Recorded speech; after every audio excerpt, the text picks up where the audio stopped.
Bueno, comenzamos entonces esta sesión de ponencias orales. Esta sesión se enmarca dentro del eje 3, que tenía que ver, según nuestro ordenamiento, con ciencia para qué y para quién, ¿no? Y lo hemos titulado, por cómo hemos reunido los diferentes trabajos que aquí van a presentar, lo hemos titulado Experiencias concretas y reflexiones diversas de trabajo interdisciplinario en ciencia para qué y para quién. Hay 5 ponencias, vamos a ya pasar a la primera ponencia, que está a cargo de María Emilia Latorre, en coautoría con Diego Velázquez, y se titula Industria alimenticia circular, uso eficiente de materia orgánica y reutilización de residuos alimenticios con valor biológico, I+D y economía circular. Antes de comenzar, disculpen que me olvidé, les vamos a proponer que si tienen preguntas, si las quieren ir dejando en el chat, las pueden ir dejando en el chat. Vamos a hacer todas las ponencias primero y al final hacemos toda una sección de preguntas, respuestas, debate, intercambios. Así que sí, Emilia, cuando quieras. Muchas gracias.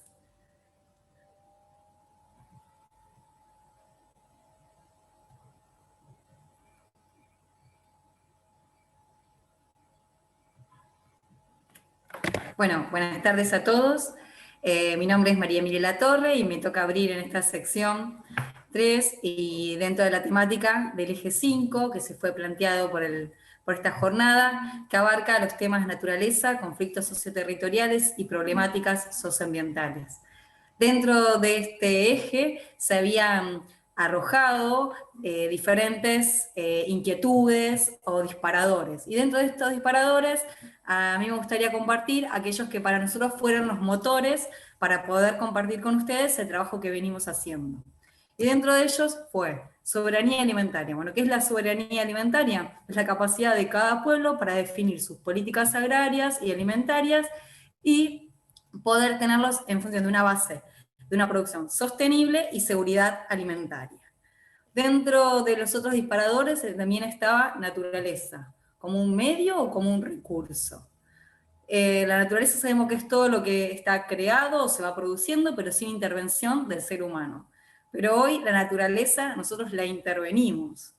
Y esta intervención que hacemos no deja atrás, y nos pareció también importante dentro de los disparadores, la era geológica en la que nos estamos ubicados. Y estamos ubicados hoy en esta era geológica llamada Antropoceno, que se ve marcada o fue determinada científicamente por el impacto de la actividad humana sobre el medio ambiente y sobre los cambios climáticos y los ecosistemas. Dentro de estos disparadores nos pareció también interesante ver cómo estamos hoy, o qué planteamos hoy, o hacia dónde queremos ir en nuestra Argentina y en nuestra América Latina. Dentro de estos disparadores a nosotros nos surgió una pregunta que nos invitó a hacer esta jornada. Y fue, entonces, ¿cómo podríamos contribuir con una aproximación interdisciplinaria a potenciar la comprensión y proveer soluciones para este cambio climático? Y fue así que decidimos proponer un trabajo para esta jornada que sin duda abarca los temas que llevamos en nuestras líneas de investigación, y el título de este trabajo fue Industria alimenticia circular, uso eficiente de materia orgánica y reutilización de residuos alimenticios con valor biológico, y enfocado desde investigación y desarrollo y la economía circular. Bueno, los autores de este trabajo los presento a mi compañero Diego Velázquez, doctor en física. Él trabaja en el Instituto de Física y Materiales de Tandil. Y quien les habla, Latorre María Emilia, trabaja en el área de tecnología de los alimentos, en el área de carne, en el Centro de Investigación Veterinaria de Tandil como investigadora de CONICET. Ambos, el Centro de Investigación Veterinaria y el Instituto, se encuentran ubicados en el campus de la Universidad Nacional del Centro de la Provincia de Buenos Aires, en Tandil. Bueno, ¿cuáles son los interrogantes que a nosotros nos vienen siendo motores dentro de nuestras líneas de trabajo y siguen estando hoy en día en estas inquietudes que nos motivan a seguir adelante? Sabemos por un lado que la población mundial crece y consigo crece la demanda de los alimentos. Pero ¿qué pasa? Sabemos que la producción de alimentos tiene un alto impacto sobre el medio ambiente, tanto en el sistema productivo primario, o sea, de las materias primas, como en la elaboración de los productos elaborados. Y otro gran impacto está en su redistribución. Y hoy no podemos dejar de ser conscientes que la industria alimenticia genera un impacto sobre este medio ambiente, tanto por las características en lo productivo, en la parte agraria, como también en la parte de desarrollo industrial.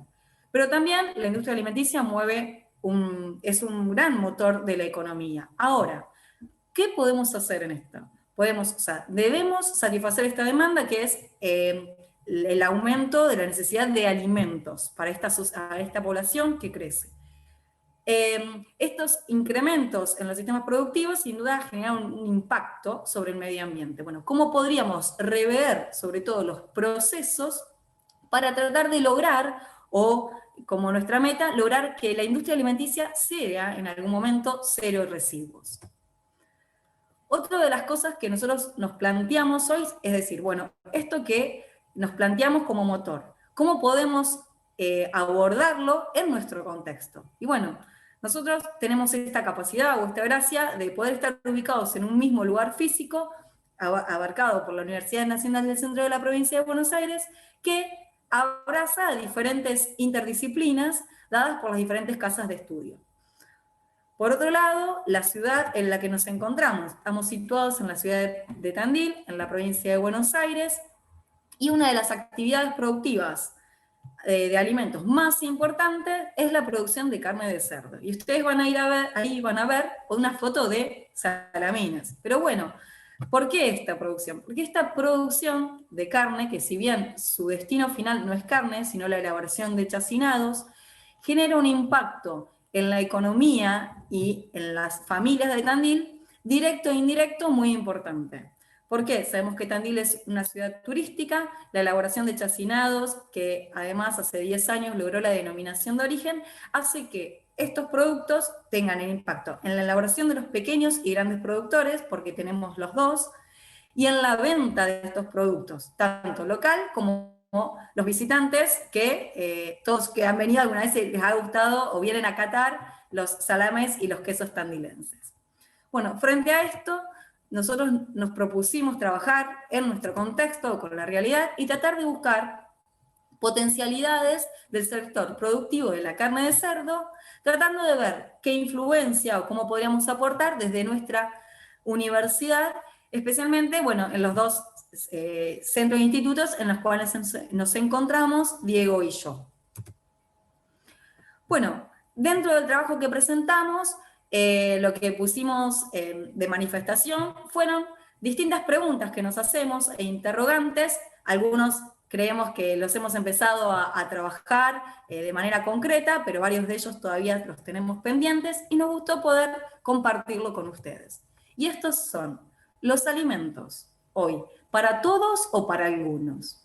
Cuando hablamos de alimento, ¿qué buscamos? Su función, tal como lo dice la FAO, el alimento debe nutrir, o se buscan maximizar ganancias a la hora de producir alimentos. Cuando pensamos en las escalas, pensamos en grandes escalas que después se centran en un único lugar y que requieran de una distribución y impliquen largos trayectos para que estos lleguen a las diferentes poblaciones o a sus demandas, o bien producciones locales pequeñas con trayectos cortos. Cuando hablamos de desarrollos tecnológicos, hablamos de desarrollo tecnológico privado o un desarrollo tecnológico en favor común, sin importar si es privado o público, grande o pequeño. ¿Podemos pensar hoy a futuro o ir buscando caminos para lograr una industria alimenticia que no sea contaminante? Porque sabemos que esto hoy es una realidad. ¿Podemos pensar ciclos productivos circulares donde las materias y los recursos productivos duren un mayor tiempo? Ahora bien, de estos interrogantes han nacido nuestras búsquedas y nuestras ideas, y nos planteamos y los invitamos también a plantearse y a que se unan a este debate, es desde el sector de la investigación y desarrollo, sobre todo nosotros ubicados en un medio estatal y público. ¿Cuáles son hoy o cuáles deberían ser nuestros objetivos de trabajo? Cuando pensamos en los crecimientos, ¿seguimos pensando en un crecimiento unipersonal o unigrupal o de una sola ciencia, que podríamos equipararlo a un interés privado, o deberíamos empezar a pensar en un crecimiento cooperativo y solidario. Fue así que el objetivo que planteamos para el debate en este trabajo fue también marcado por nuestra línea de trabajo, que es plantear un debate hoy interdisciplinario sobre el tratamiento de residuos de la industria alimenticia, considerados hoy como desperdicios, pero que sabemos son recursos aprovechables y con valor para la elaboración de otros productos, en los cuales se le puede dar un uso eficiente con apuesta a estos ciclos circulares que permitan siempre mantener económicamente productivos estos ciclos durante un mayor tiempo posible. Pues sí, que entonces, para poder ir por este objetivo, debemos cambiar un concepto clave, que es la economía lineal, esta que conocemos, que es extraer, producir, lo que nos va a ese alimento se tira, se vende el alimento y lo que no se consume se tira, una economía lineal. Es importante empezar a incorporar en nosotros esta economía circular o esta producción circular, que basa su fundamento en sistemas sostenibles y que trata de emular o que aspira a tener semejante a los ciclos productivos o a los ciclos biológicos, donde en los ciclos biológicos, donde lo que termina su función pasa a ser el inicio de un nuevo ciclo. Dentro de esta economía circular, las disparadores o los cambios a tener presentes es, por un lado, debemos rediseñar procesos y también refabricar muchos productos. Tenemos que pensar esta redistribución, debemos tener presente el poder reducir y reutilizar, recuperar y reparar, y sobre todo repensar las ideas y tener este concepto de reciclado que creemos que hoy ya está más en boga en toda nuestra sociedad. Bueno, entonces, con este concepto creo que es posible pensar que en la industria alimenticia no existen residuos, sino que existen materias primas para otras industrias. Desde la tecnología de los alimentos y la física de los materiales, nosotros conocemos las potencias que tienen estos desechos y que pueden ser reutilizados a través de un proceso como materias primas o insumos para otras industrias, que hoy son demandantes, hoy se hacen estos procesos. Sin embargo, estas industrias, la farmacéutica, la alimenticia y la de biomateriales, por un lado, también incrementan sus exigencias para con estos subproductos. Y por otro lado, también es importante empezar a repensar los procesos, cómo se obtienen estos subproductos. Y por qué no pensar nuevas potencias para el uso de estos biomateriales. Bueno, como modo de resolución a estos planteos, nosotros les queríamos compartir cuáles son nuestras líneas o lo que venimos trabajando, que es, lo que venimos abordando es poder obtener biomateriales, colágenos, tanto el colágeno nativo como la gelatina, que a partir de los residuos de la industria cárnica, especialmente de cerdo, dado que, como les conté, es la producción más importante en nuestra localidad, y tratar de aplicar tecnologías limpias, o sea, tratar de rever los procesos tradicionales por nuevos procesos, aspirando a que tengan un menor impacto sobre la naturaleza. Como todo nuevo proceso o cambio en el proceso, puede generar impacto sobre estos subproductos, tanto en sus características como en sus propiedades. Por un lado, vamos a tratar de buscar las características semejantes al producto que hoy se demanda, pero a su vez también empezar a buscar nuevas potencialidades en esto. Y bueno, en eso se basan nuestros estudios, que son la caracterización y de las propiedades de estos biomateriales que vamos obteniendo.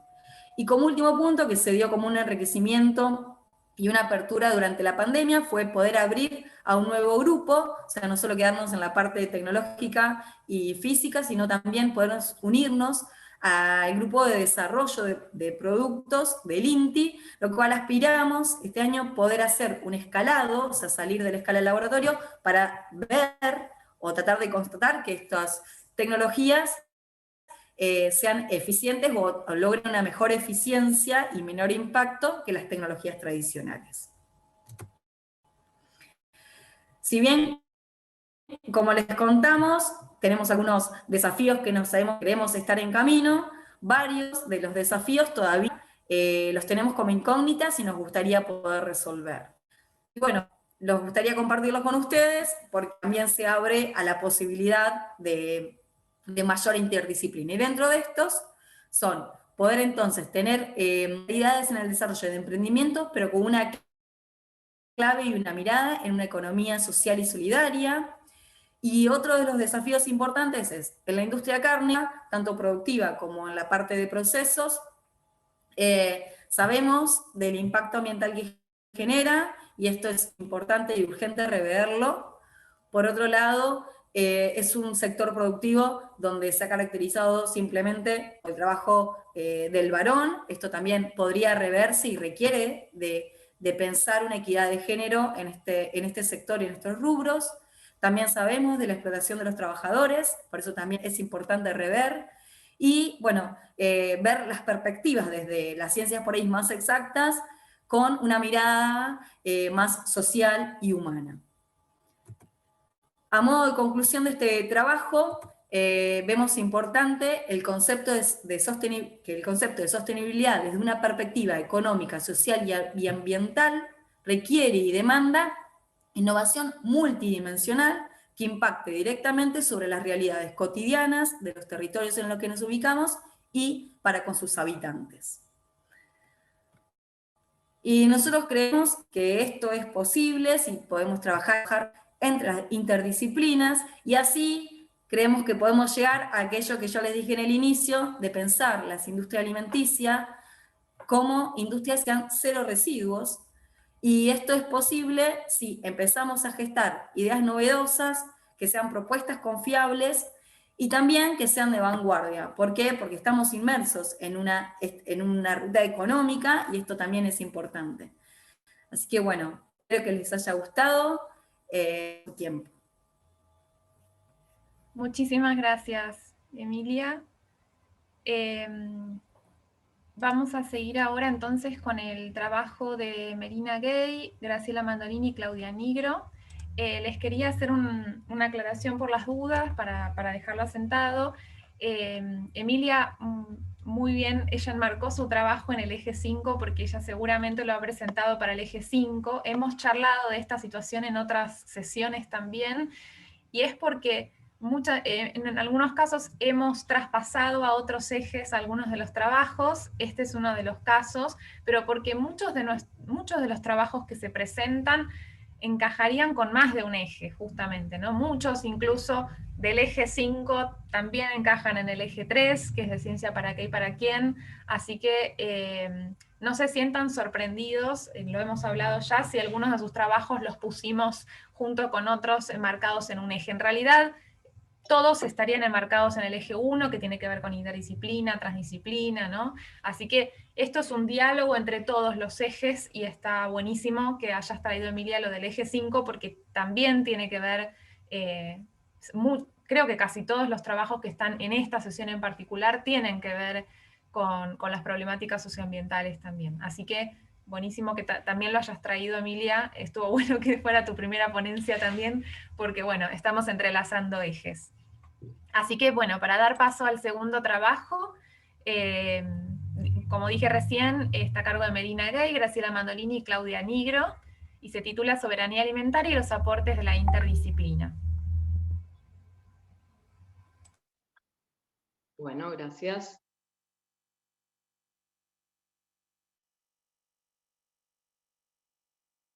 Buenísimo.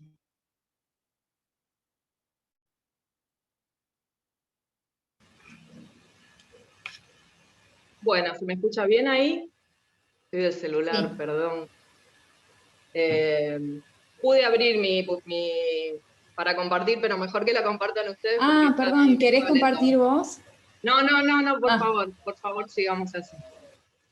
Bueno, gracias por la posibilidad de participar en estas jornadas tan interesantes. Felicito a todo lo que fue la coordinación y a la compañera que me antecedió por lo interesante de su temática y por la presentación que hizo. Bueno, mi nombre es Melina Gay, presentamos este artículo con mis compañeras Graciela Mandolini y Claudia Nigro, con quienes creamos una cátedra libre de soberanía alimentaria en la Universidad Nacional de Rosario, que es de la Facultad de Ciencias Veterinarias, y de la Escuela Agrotécnica Libertador General San Martín, con quienes compartimos el mismo espacio. Y llevamos adelante también un proyecto de investigación que está relacionado a poder estudiar cuáles son los aportes que hacen las calizas, como las llamamos por su sigla, las Cátedras Libres de Soberanía Alimentaria, a los saberes de la población. Y en el desarrollo de todo ese estudio también algo que resalte, que siempre ponemos en valor, son los aportes de la interdisciplina, justamente que trabajan con este concepto, y de todas las otras cátedras libres de soberanía alimentaria que se encuentran en nuestro país, que están ancladas en diferentes unidades académicas. Es por eso que presentamos este resumen que se titula Soberanía Alimentaria y los aportes de la interdisciplina. Si podemos pasar a la siguiente, por favor. Bueno, un poco para entrar en el concepto en sí, que la compañera que habló antes también un poco lo trajo a contexto, de qué es la soberanía alimentaria, podemos definirla como aquel derecho que tienen los pueblos, las naciones o las uniones de países a poder definir sus propias políticas agrícolas y de alimentación sin las imposiciones de países terceros. Este es un concepto que surge en 1996, que lo trae y lo pone en discusión la Vía Campesina, que es una organización internacional la cual nuclea muchísimas organizaciones más pequeñas de campesinado y otras organizaciones de agricultura familiar y de agricultores, que justamente ponen en valor esto, digamos, de que sea un derecho adquirido de los pueblos. Y esta propuesta ofrece para el campesinado y para todas aquellas organizaciones sociales de los países empobrecidos una alternativa para poder paliar contra el hambre y la desnutrición en los pueblos, y también anteponen las necesidades alimentarias a aquellos intereses del mercado internacional. La próxima, por favor. Relacionado al concepto de soberanía alimentaria, también traemos a la seguridad alimentaria. Si bien el concepto de seguridad alimentaria, que es quien enmarcan todos nuestros sistemas de control de alimentos, surge en la década de los 70, para el año 1996, en el mismo momento que la Vía Campesina propone o define a la soberanía alimentaria, como lo dijimos recién, podemos decir que la definición de seguridad alimentaria se define, o existe, mejor dicho, cuando todas las personas tienen en todo momento acceso físico y económico a suficientes alimentos, y estos a la vez deben ser inocuos y nutritivos para poder satisfacer todas las necesidades alimenticias y las preferencias en cuanto a los alimentos, a fin de llevar una vida activa y sana. Esta definición fue modificándose a través del tiempo y teniendo algunos cambios de enfoque. Por ejemplo, apenas surge en los 70, el enfoque estaba relacionado directamente con la oferta y la disponibilidad de alimentos. Para los años 80 ya se incluyen algunos aspectos que están relacionados al acceso económico y físico de los alimentos, y para terminar en los 90 incorporando este concepto como un derecho humano fundamental. Como podemos ver, si bien parece una definición bastante amplia, si nosotros pensamos en lo que son nuestros sistemas alimentarios o culturalmente lo que significa la alimentación, podemos ver que va mucho más allá de un acceso físico económico a un alimento que sea inocuo. Entonces podemos decir que mientras la seguridad alimentaria es un conjunto de políticas alimenticias y de nutrición, la soberanía alimentaria, en cambio, es un concepto de mayor dimensión que se encuentra en plena transformación, y también entendiendo que sin soberanía alimentaria no existe seguridad alimentaria. La próxima. Bueno, un poco el objetivo o lo que pretendíamos con esta presentación también era poner en valor las cátedras libres de soberanía alimentaria, describir un poco sus orígenes y sus propósitos, ponderando siempre la importancia de la interdisciplina y todos los aportes brindados por las universidades públicas al desarrollo de la temática. La posibilidad de crear cátedras libres en las universidades públicas está dentro de lo que son sus reglamentaciones, sus normativas, y existen artículos que nos dan la posibilidad de hacer docencia libre, y en este caso las cátedras libres específicamente de soberanía alimentaria vinieron creciendo desde la primera que se creó de una manera exponencial hasta el día de hoy.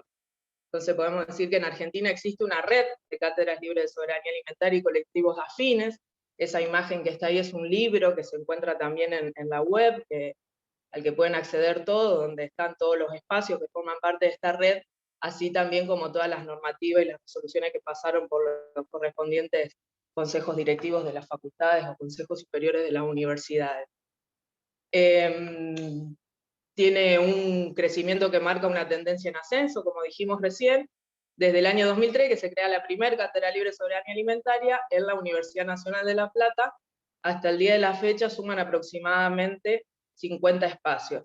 Justamente esta cátedra libre, que fue la primera que se creó, marca una importante interdisciplina, ya que dentro de la Universidad Nacional de La Plata son varias las unidades académicas que participaron: periodismo, ingeniería, ciencias naturales. Tiene cierta particularidad esa primera cátedra libre creada, y de ahí no han parado de crecer. Todos estos espacios se encuentran en diferentes unidades académicas. La nuestra, por ejemplo, la que está presentando, o nosotros con mis compañeras Graciela y Claudia, está dentro de la Facultad de Ciencias Veterinarias y dentro de una escuela agrotécnica que también depende de nuestra universidad. Todas cuentan con un carácter interdisciplinario que enmarca este concepto, y junto con esta red, todos estos espacios articulan con organizaciones sociales, productores familiares, escuelas agrotécnicas y diferentes colectivos que trabajan la temática de soberanía alimentaria. Y también toda esta parte de la población, estas organizaciones, son las que se acercan y construyen realidades, enriqueciendo los espacios con la multiplicidad de miradas. Algunas fueron creadas o originadas dentro del mismo seno o pensadas dentro de las mismas universidades, y otras en organizaciones sociales que después le dieron un espacio o fueron las que promovieron la creación de estas cátedras libres. La próxima, por favor. Gracias. Bueno, respecto a los aportes de la interdisciplina, ya sean las ciencias naturales, las humanas, las formales, juntas a aquellas que nos garanticen todos los marcos legales y políticas públicas relacionadas al sistema alimentario, sumando también todos los saberes originarios y ancestrales, se tornan fundamentales respecto al abordaje de la soberanía alimentaria. La próxima.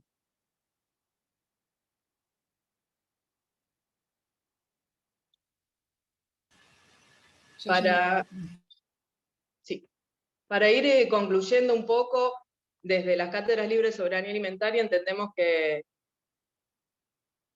tenemos la visión desde el enfoque de una salud, y haciendo una relación directa en el impacto que tiene el ambiente directamente con el buen vivir de los pueblos y con la calidad de alimento.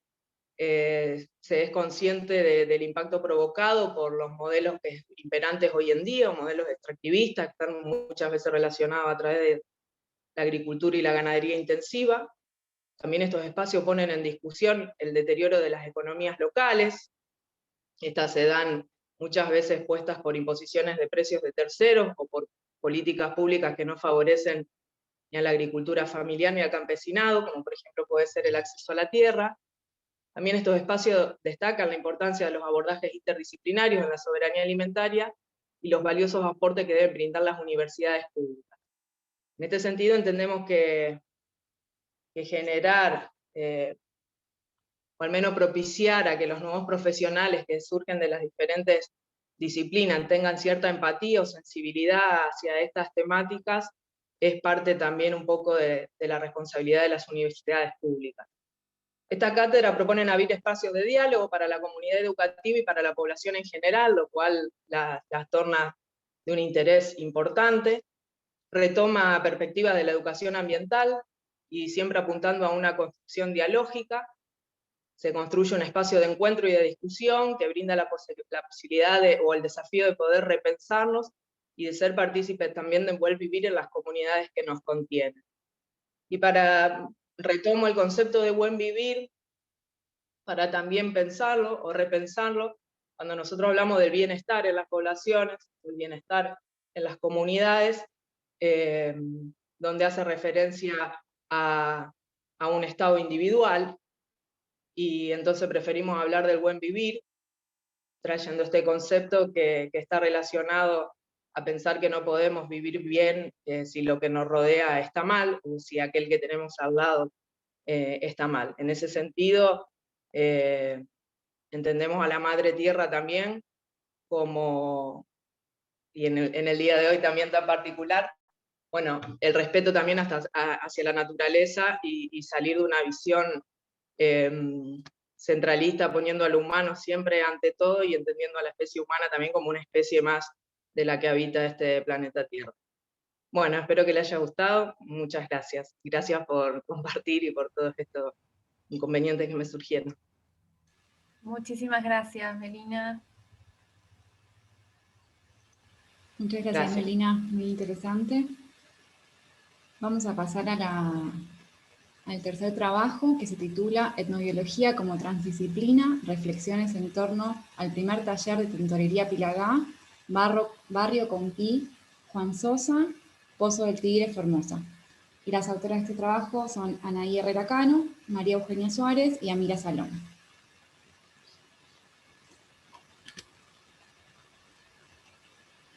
Se me trabó la compu, no sé si... A ver ahí. ¿Ahí se ve? Perfecto. Bueno, gracias Florencia por la presentación. Bueno, yo soy Anaí, soy estudiante de doctorado, ya casi finalizando, del grupo de Etnobiología de la Facultad de Ciencias Exactas y Naturales, acá de la Universidad de Buenos Aires. Y bueno, la idea de lo que quería compartirles hoy era algunas reflexiones en torno al recorrido de mi tesis doctoral que derivó en el primer taller de tintorería Pilagá, que se llevó a cabo en la comunidad Barrio Compí Juan Sosa, en la provincia de Formosa, y del cual tanto Amira como yo fuimos en parte desarrolladoras y ejecutoras.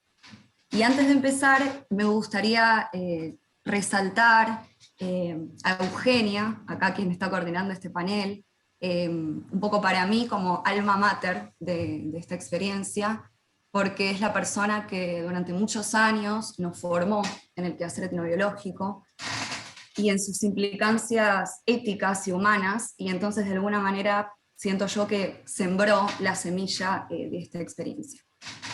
Bueno, entonces voy a empezar con algunas definiciones simples.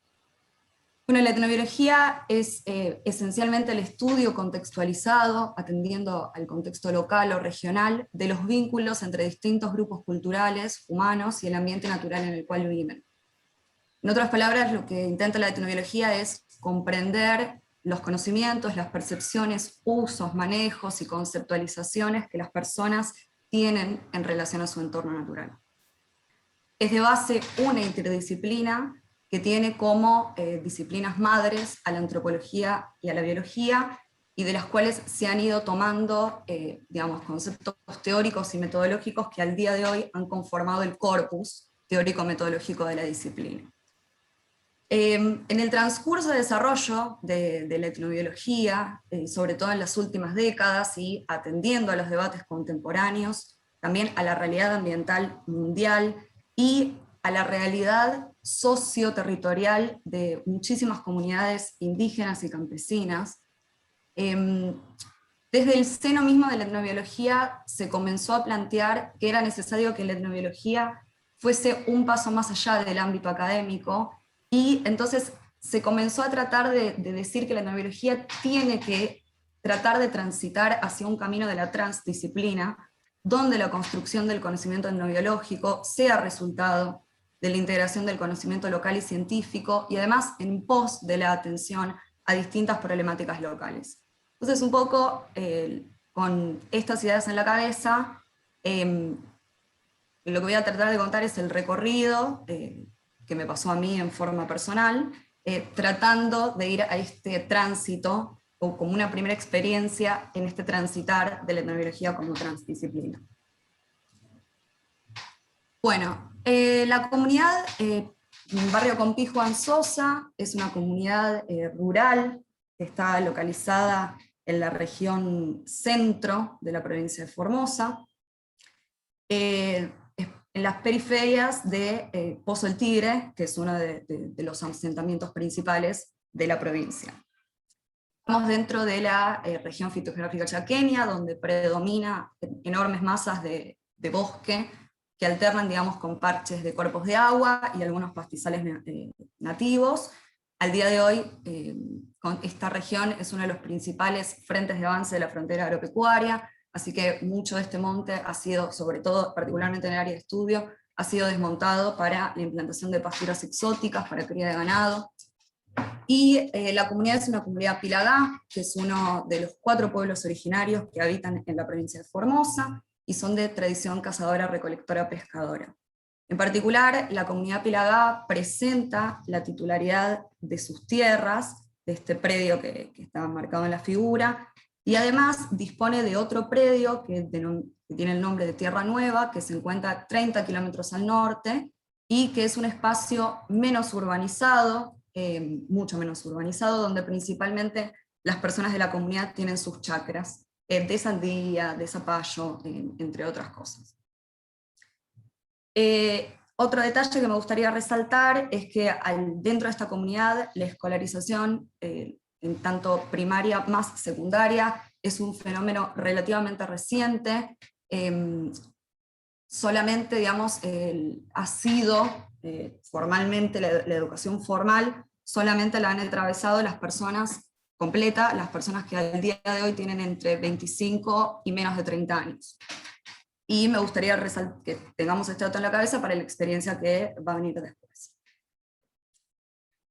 Bueno, el primer contacto que tuve con la comunidad fue en noviembre del año 2016, gracias a una persona muy querida de una asociación civil local que me presentó a Nolé, que es la presidenta de la comunidad Compi. Ese encuentro con Nolé, yo me presenté, y llevé y le comenté la idea del proyecto doctoral que habíamos pensado en inicio, sobre tintes naturales para fibras textiles, lana y chaguar, con un fuerte énfasis en el chaguar, que es una materia prima que son fibras foliares de distintas especies de bromelias que son nativas de la región. Los tejidos en chaguar son un arte prehispánico de los pueblos chaqueños, de todos los pueblos chaqueños. Sin embargo, al seno de las comunidades Pilagá particularmente, al día de hoy ha sido prácticamente abandonado. No así, por ejemplo, en comunidades Huichí, que siguen haciendo tejidos en chaguar, tanto para uso personal como con destino comercial, como venta como artesanía, mientras que las mujeres Pilagá realizan como mercancía, como artesanía, cestería, es decir, canastos, bandejas, paneras, en hojas de una palmera que es el carandillo.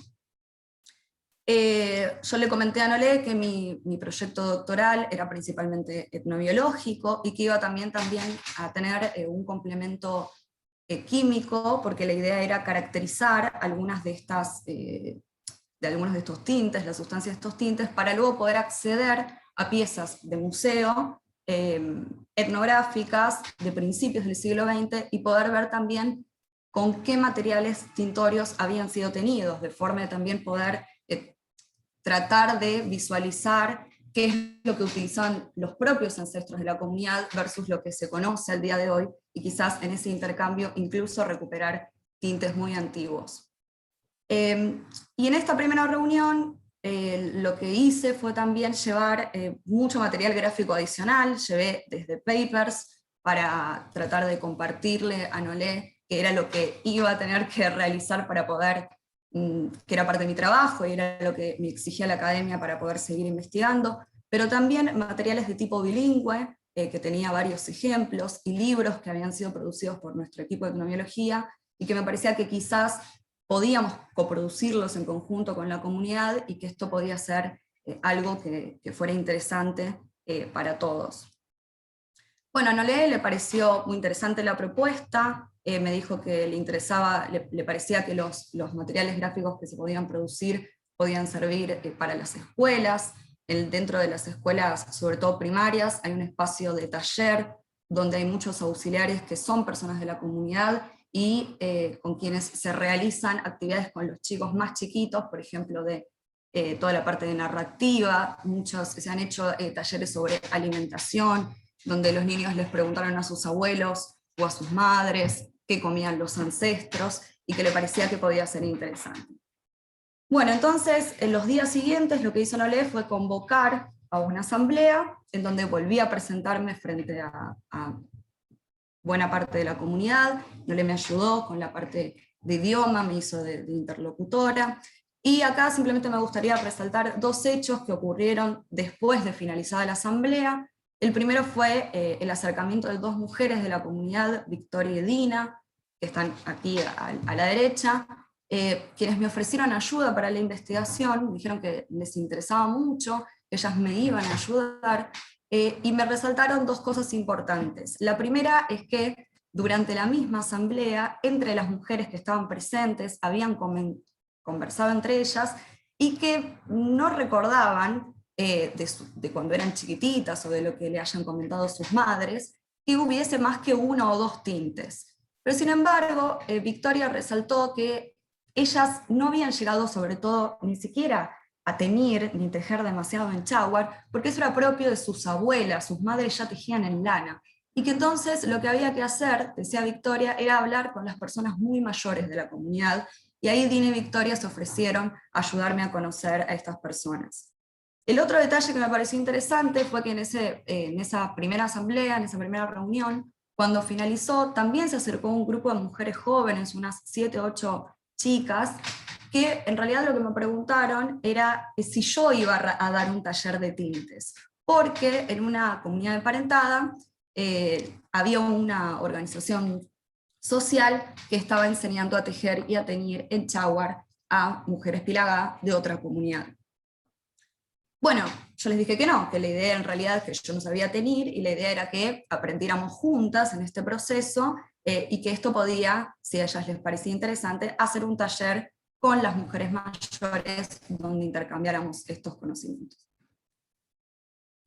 Bueno, así empezó un poco el recorrido, y como parte, digamos, de la investigación doctoral, en total realicé 3 trabajos de campo de un mes de duración cada uno, donde se trabajó con un enfoque cualitativo esencialmente, los típicos métodos, digamos, se hicieron numerosas entrevistas, recorridos por el entorno en compañía de las personas, se recolectaron los materiales, se identificaron las especies, se identificaron taxonómicamente las especies, se hizo muchísima observación participante, y algo que quiero destacar acá son dos cosas. La primera es que en este recorrido se hizo mucho énfasis en la práctica tintoria, es decir, en cómo teñir, y entonces cada uno de los tintes que iban surgiendo en las entrevistas, junto con las mujeres, se fueron volviendo a realizar en la práctica, desde la recolección de la materia prima hasta la tinción final, ¿no? Hasta el producto final. Y en este proceso también Dina y Victoria fueron parte, casi copartícipes del proceso de recolección de la información, porque como les comenté, se trabajaron con personas muy mayores, tanto hombres como mujeres, muchos de los cuales son monolingües. Yo hablo muy poquito de pilagá, ellas me ayudaron a ser interlocutoras en el diálogo, y además también muchas de estas personas contaron sus experiencias, algo que Victoria y Dina remarcaron, recopilar las experiencias.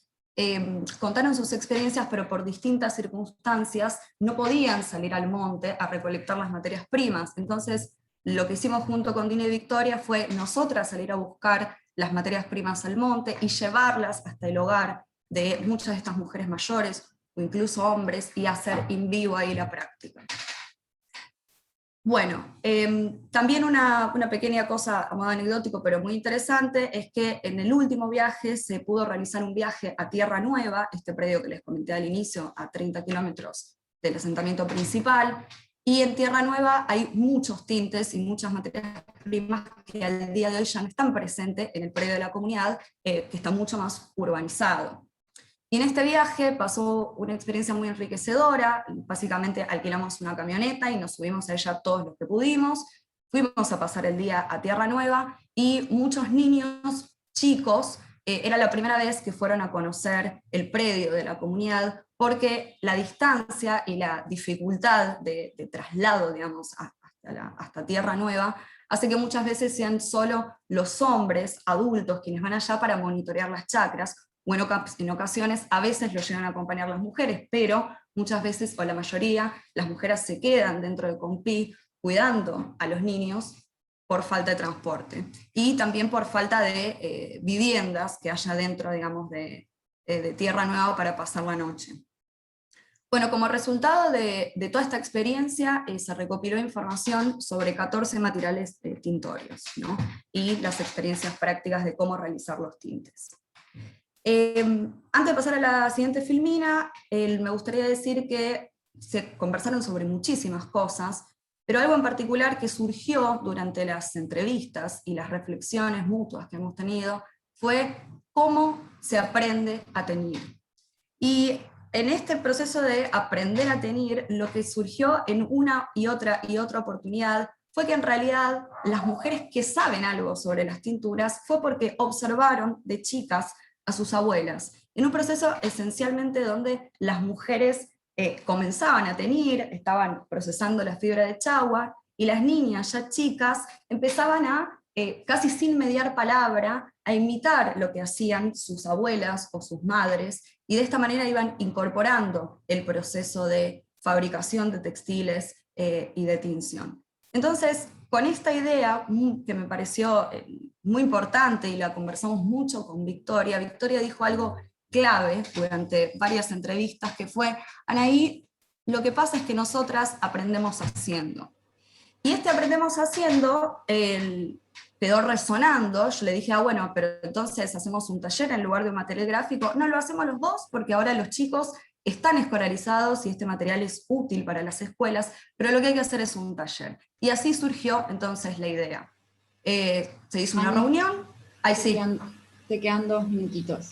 Ya terminamos. Entonces se hizo una reunión con Victoria, con Dina, con Nolé, y se realizó una asamblea abierta, y se planificó el taller para el verano siguiente, época de vacaciones escolares, donde había mayor disponibilidad de las mujeres. Se definió que iba a ser un taller práctico, que el contenido del taller tenía que incluir desde la recolección, el procesamiento de chagua, la extracción de la fibra, la recolección de los tintes en Tierra Nueva, particularmente como espacio también de oportunidad para muchas jóvenes y niños de conocer Tierra Nueva, el teñido, y hasta ahí. Que tenían que hacer al menos 3 días de taller, que se iban a elaborar al menos 3 tintes en función de la disponibilidad estacional, y el recorrido realizado en Tierra Nueva. Era muy importante la participación tanto de jóvenes como de mujeres mayores para la transmisión intergeneracional de la experiencia, que se iban a realizar una carpeta con la experiencia como cierre, que había que tener material de chagua que iba a estar acopiado por las mujeres adultas de la comunidad para la realización del taller, que yo iba a recopilar y traer un listado de tintes y recetas, y que la logística iba a ser compartida, con los recursos compartidos para lo que era el transporte, la alimentación durante el taller y estos materiales gráficos. Bueno, entonces el taller se llevó a cabo del 26 al 29 de febrero del 2020, y constó de 4 días. Uno de esos días fue la salida entera a Tierra Nueva para la recolección en 2 camionetas. Luego se realizó la extracción de chagua y las tinciones, y en el último día se hizo un cierre, donde se retiraron las fibras teñidas y se realizó una carpeta con dibujos, explicaciones en idioma pilado en español y trozos de fibra teñida. Elaboraron 4 tintes, los primeros 2 eran conocidos ya por la mayoría de las tejedoras adultas, el tercero era conocido solo por algunas, y el último fue un tinte que en realidad mencionaron durante los trabajos de campo solamente 2 personas adultas muy mayores y hombres que recordaban, que lo utilizaban sus madres y sus abuelas, y entonces durante el recorrido y recordando esto de los trabajos de campo, fue propuesto durante la experiencia. Y este taller contó con la inestimable colaboración de Amira Salom, colega también, bióloga y etnobióloga, fue parte del grupo de etnobiología, que conocía a la comunidad de varios años de realizar actividades junto a los niños de tipo recreativas. Y esto también fomentó, creo yo, la participación y la convocatoria de las y los jóvenes. Algunas fotos de lo que fue el taller, y simplemente para finalizar, algunas reflexiones que me parece dan cuenta de esta experiencia. La primera es que la experiencia de vida creo que pone de manifiesto el potencial que tiene la etnobiología para la recuperación de saberes y prácticas, es decir, tratar de transitar a la etnobiología como transdisciplina. La segunda es que la recuperación de saberes requiere no solamente la recuperación de la memoria y los conocimientos en sí, sino también la recuperación de los modos locales de producción y transmisión de este conocimiento. Que la combinación de actividades grupales junto con el trabajo individual es fortalecer la recuperación de saberes y prácticas, ya que cada espacio ofrece distintas posibilidades de interlocución y recuperación de esta memoria. Y por último, que la concreción de espacios de coproducción que lleven experiencias enriquecedoras depende fuertemente de la construcción de vínculos horizontales, de confianza y comprensión mutua, de forma que se puedan realizar experiencias que comprendan el aporte real con lo que se tenga o con lo que se disponga en ese momento que puede ofrecer cada parte involucrada. Bueno, esto es todo y muchas gracias y perdón si me excedí con el tiempo. Bien, muchísimas gracias, Anaí. Vamos a pasar al trabajo que sigue. Pasamos entonces al trabajo de Jazmín Glustein, Pablo Estampela, María Lelia Pochettino y María Isabel Delgado, titulado Estudio del Cambio Ambiental vinculado al recurso hídrico en el partido de Punta del Indio desde un enfoque interdisciplinario. El rol de las percepciones locales en el entramado de decisiones. Bueno, buenas tardes. Qué bueno que me tocó justo después de esta presentación, porque la verdad que nuestro trabajo tiene bastante que ver, estaría enmarcado dentro de lo que sería la etnoecología, digamos, no tanto vinculado al uso de las plantas, sino al recurso hídrico, pero bueno, hay cosas bastante compartidas. Presento un poco a nuestro grupo. Yo me llamo Jazmín Glustein y hoy justo también se pudieron conectar Pablo, Isabel y Tani, María Lelia Pochettino, que serían mis directores un poco. Y este trabajo sería lo primero que estamos compartiendo dentro del marco de mi doctorado. Así que la idea es contar una primera aproximación a lo que es el escenario de trabajo y la metodología que vamos a ir aplicando a lo largo del proyecto, que bueno, va a ser 5 años y empezamos recién este año. Bueno, me parecía bastante apropiado presentarlo en este contexto porque dentro del grupo estamos yo que soy química, Pablo es biólogo, Tania es antropóloga y Isabel es ingeniera forestal, así que hay bastante interdisciplina dentro del equipo y desde el principio planteamos que el proyecto tenía que tener este enfoque por el tipo de problema que estamos abordando y la complejidad que tiene lo que es el recurso hídrico. Y además decidí hacer un video como para romper un poco con los estándares, ¿no? De que todos hacen ponencia, pero más que nada por el hecho de que permitía agregar testimonios de algunos vecinos y vecinas de la zona que ahora van a ver, y de esa forma, bueno, poder incluirlos porque es una parte fundamental del trabajo. De hecho, algunos están ahora conectados acá en la reunión. Así que bueno, les voy a compartir ahora el video y después al final hacemos algún comentario y ya pasamos a lo siguiente. A ver, les voy a compartir entonces. Cualquier cosa, si no llegan a ver o algo, me avisan.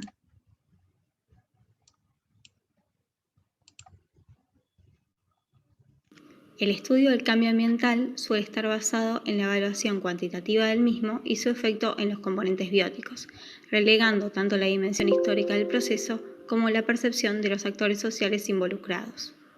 La visibilización de ideas contrastantes y la tensión entre diferentes perspectivas ambientales sobre la calidad del agua y su manejo han sido poco abordadas a nivel local, a pesar de que ello reviste gran relevancia para la gestión sustentable del recurso hídrico. El objetivo de este trabajo es aportar a la caracterización del cambio ambiental a partir de la percepción del cambio en la calidad y cantidad de agua por diferentes actores locales en el partido de Punta Indio, provincia de Buenos Aires. Allí, la población manifiesta preocupaciones referidas a la utilización del agua subterránea y su grado de contaminación, siendo este uno de los conflictos socioambientales que tomaron mayor visibilidad en los últimos años. Las localidades de Punta Indio se hallan desarrolladas sobre la unidad de planicie costera. Las mismas se abastecen de agua mediante servicios de red, provistos por cooperativas locales, a través de perforaciones domiciliarias o de la entrega de bidones desde una planta potabilizadora. El abastecimiento de los establecimientos rurales aledaños se realiza de la misma manera. Si bien trabajos previos sugieren que los cordones litorales alojan el agua de mejor calidad para consumo humano, se conoce poco acerca de la distribución espacial de las lentes de agua, así como de los volúmenes que almacenan. A pesar de existir investigaciones que indican que la explotación del agua subterránea representa una amenaza para este sistema costero transicional, las perforaciones para abastecimiento suelen efectuarse sin tener en cuenta ningún criterio geológico, geomorfológico, ni los estudios previos realizados en el área. Una de las principales preocupaciones vinculadas al agua de consumo en la región es la presencia de arsénico, cuyo origen es natural por depósito de material volcánico. La ingesta crónica de aguas contaminadas con altos niveles de este elemento conduce a un síndrome denominado ACRE, hidroarsenicismo crónico regional endémico, que se manifiesta en una serie de etapas que inicialmente incluye afecciones en la piel y el sistema digestivo y a largo plazo puede conducir a diabetes, hipertensión, enfermedades cardiovasculares y el desarrollo de cánceres en varios órganos, en particular piel, vejiga y pulmones.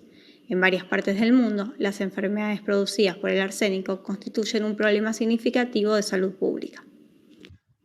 A nivel metodológico, el trabajo propuesto se basa en 4 ejes: relevamiento de las percepciones de diferentes grupos locales, gestores de áreas protegidas, productores familiares agroecológicos, productores agrícolas ganaderos convencionales y miembros de la comunidad educativa. Mi nombre es Emilio Montilla, soy psicólogo y técnico agrónomo, miembro de Hijos Punta Indio y de la Mesa Permanente de Derechos Humanos, de la Mesa de Soberanía Alimentaria de Punta Indio y Magdalena. ¿Sabías que en esta región y en gran parte de la provincia hay arsénico natural en las napas de agua? ¿Sabías que el agronegocio se basa en echar al ambiente cantidades enormes de agrotóxicos? La combinación del arsénico y el glifosato en el agua provoca multitud de enfermedades. No se trata de la cantidad de años que vivimos, se trata de cómo vivimos. Este tipo de combinaciones, arsénico y agrotóxicos, genera una cantidad de enfermedades prevenibles que se podrían evitar si el modelo agropecuario fuera otro. Necesitamos la producción agroecológica para sostener la vida y sostener la propia tierra. Somos parte del ambiente, somos ambiente, necesitamos agua pura. Soy Mariana Corbalán Delgado, militante de varias organizaciones de derechos humanos. Hace 10 años me mudo acá a Pipinas, un pueblo tranquilo de Punta del Indio.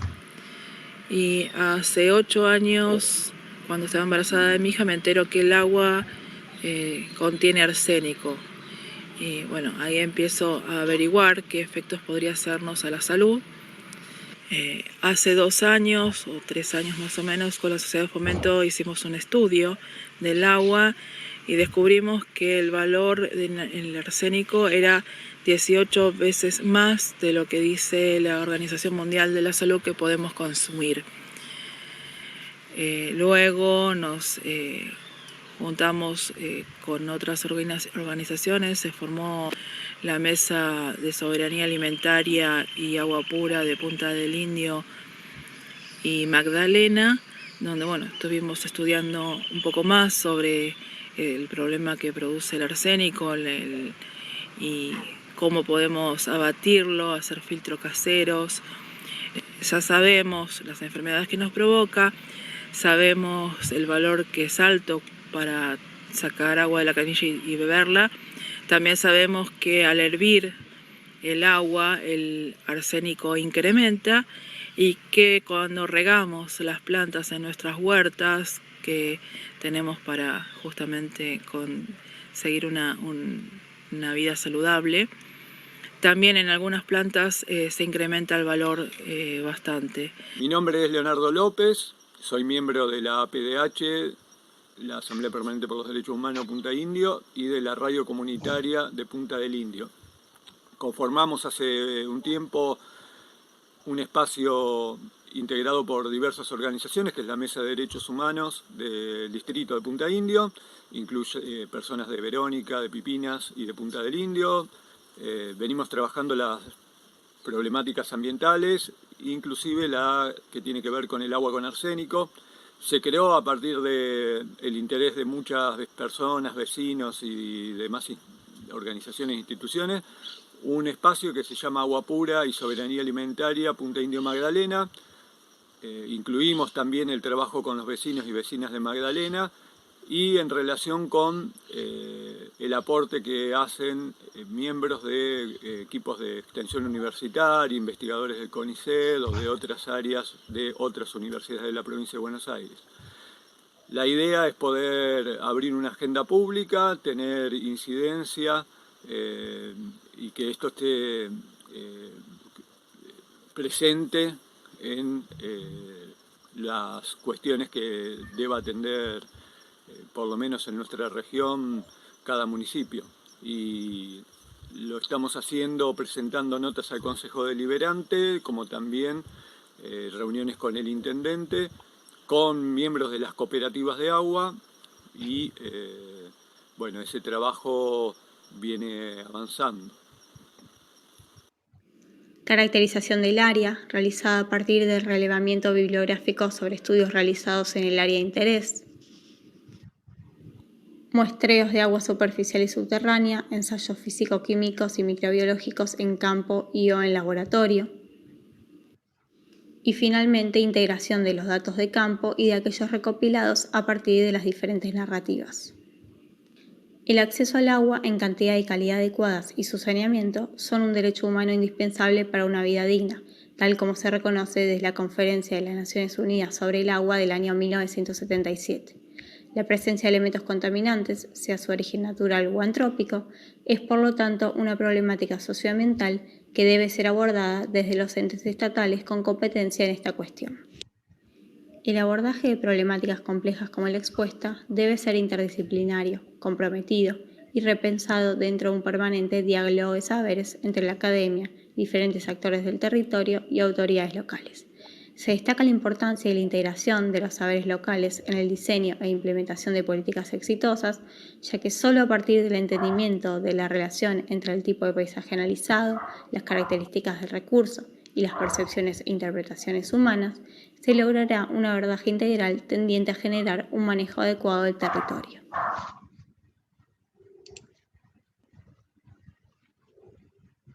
Bueno, ahí terminó. Espero que les haya gustado. La verdad que tratamos de que el video fuera lo más claro posible.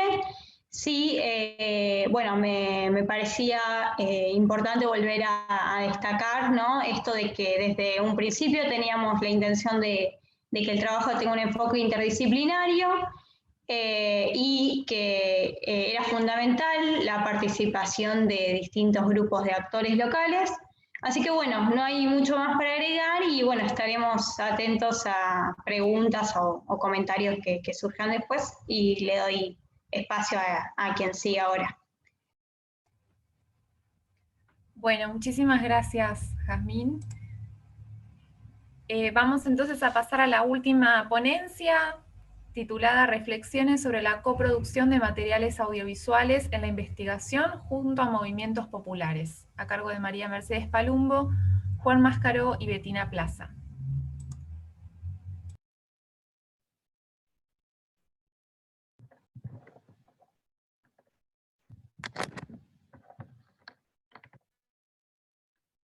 Hola, hola, ¿se escucha?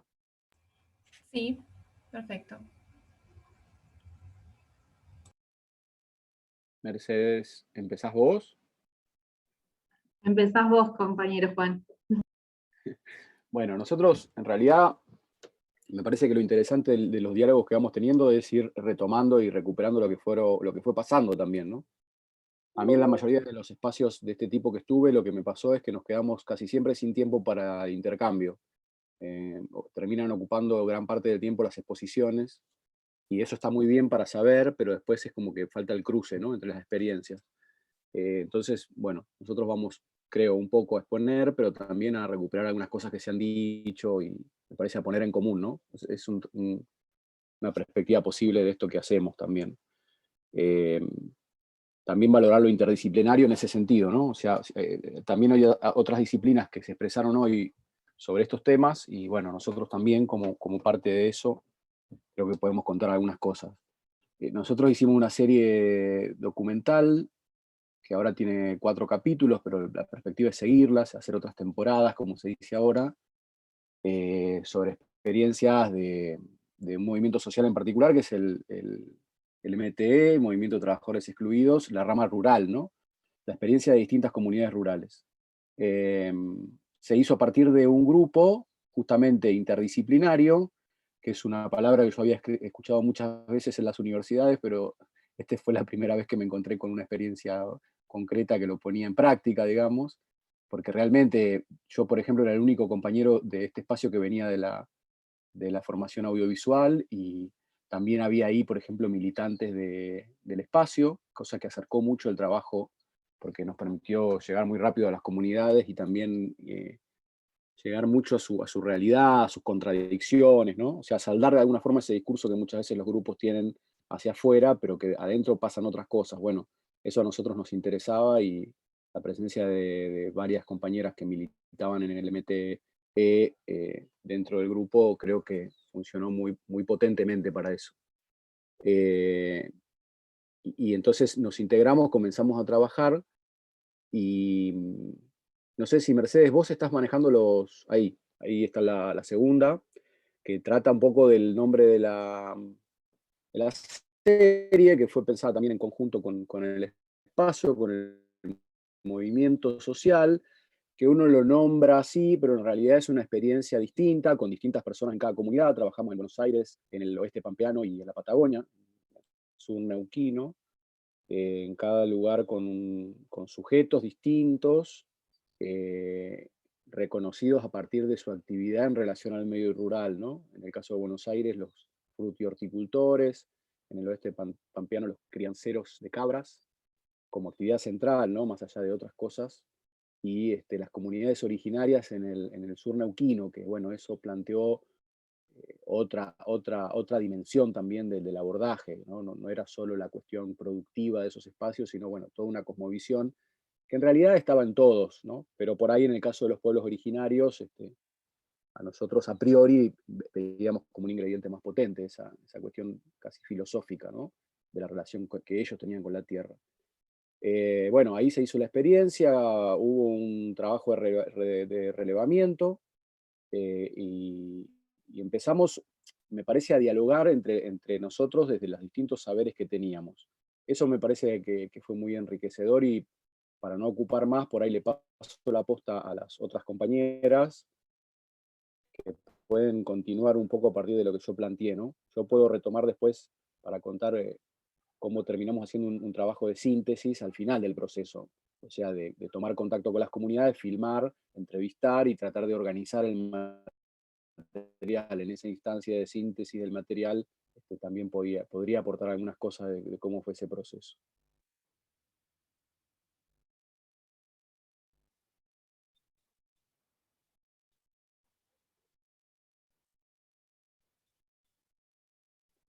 Bueno, tomo yo entonces. Esta diapositiva expresa un poco la mirada que nosotros tenemos de la coproducción. Justamente escuchábamos recién el trabajo de otros trabajos que se presentaron en este espacio. Nos parecía interesante poder después retomar en el espacio de intercambio estas cuestiones que tienen que ver, en principio, con la integralidad del trabajo que hacemos en el equipo, vinculando la extensión universitaria, la investigación y la docencia. Por el otro lado, específicamente el componente pedagógico dentro de lo que es la extensión y la investigación, y también el componente político desde un posicionamiento vinculado a la extensión crítica, donde nos lleva a preguntarnos con quién hacemos extensión, y desde esa pregunta poder elegir trabajar con los movimientos populares. Si querés, Mer, pasamos un poco a la cuestión de los sujetos. Los mencionó recién Juan. Trabajamos con los productores hortícolas, los crianceros del oeste pampeano y los pueblos originarios. La serie busca mostrar a los sujetos en sus contextos, poder recuperar sus voces, y para eso se van realizando diferentes planos, como planos más más cercanos en los momentos de entrevista, y después va a hablar Juan de la cuestión del cine, pero yo quiero decir que cuando aparece la voz hay como un contacto bien directo con estos sujetos, y también hay una mirada más amplia de sus contextos y sus problemas, ¿no? Sus modos de vida, sus particularidades, las experiencias que van entramando un poco el mundo.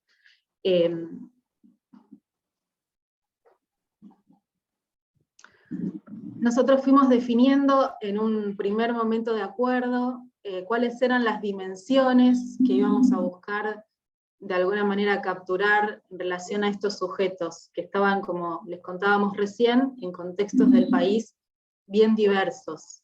Estas dimensiones fueron acordadas con la Secretaría de Formación del movimiento. Tienen que ver con caracterizar las problemáticas, las luchas y las conquistas y los desafíos que llevan adelante.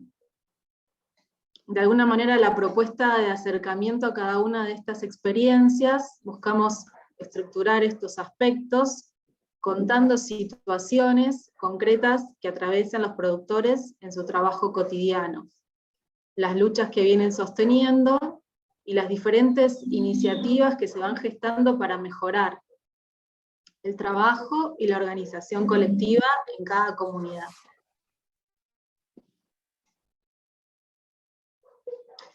Y en relación a los objetivos, como les contaba recién, el primer objetivo como punto de partida tenía que ver con crear materiales para la formación hacia el interior del movimiento, específicamente en el marco de la Escuela Nacional de Organización Comunitaria de la Economía Popular. Estos materiales tenían que ver con el conocer a los sujetos en la diversidad, ¿no? En la heterogeneidad de la rama rural. Como punto de partida apareció eso de poder difundir las realidades, las luchas y las conquistas hacia el afuera. Entonces ahí aparece de alguna manera otro objetivo que no era el previsto inicialmente. Y también el contexto de la pandemia fue llevando de alguna manera a que estos documentales se tomaran por parte de la organización para poder difundir en un plano mucho más masivo. Es así que se proyectaron en televisiones, no sé, sí, programas locales, y bueno, y en Canal Encuentro también, y después se empezaron a dar como subproductos que fueron ya generados también por la misma rama rural.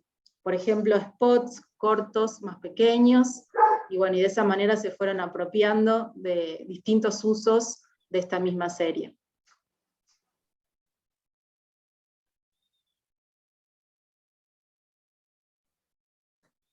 Bien. ¿Sigo, Betty? Sí, y un último objetivo que tenía que ver también que había un interés por la producción de ponencias, de artículos para poder visibilizar la economía popular rural al interior de la academia.